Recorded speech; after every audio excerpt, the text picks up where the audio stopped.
Hello,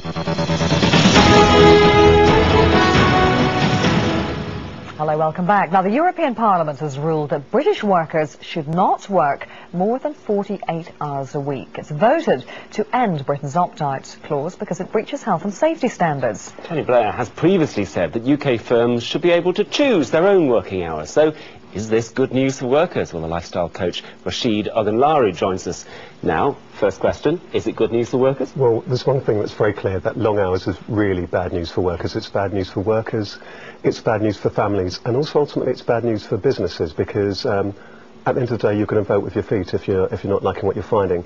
More and more people are wanting more balanced lifestyle, they're wanting more time at home, and so Britain has been out of step with Europe for a long time. It's not always bad news for people. I mean, some people want to work extra hours, they want to earn more money to go on that holiday or get that fancy car. Why should the European Parliament say, no, you can't? I think the difficulty is that many people feel compelled to work long hours, and I think if you were to ask people, many people are very conscientious, and actually they work longer than they should anyway, even without this legislation. So it is ultimately bad news. Even people who are running businesses are working very, very long hours, and more people that I see are really struggling with life balance. And how does, when you get your life balance, as you call it, is that offset, off-kilter?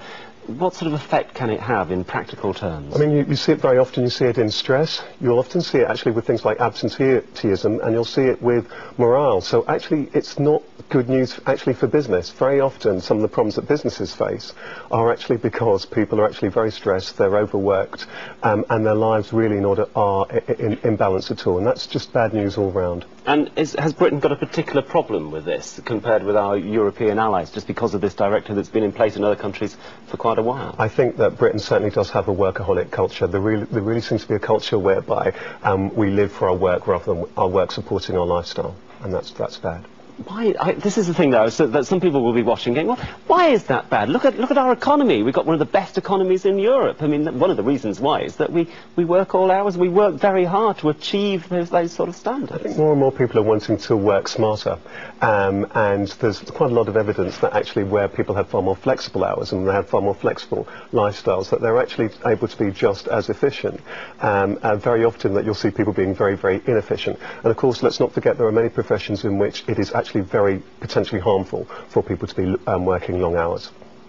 Work smarter, the word that you used.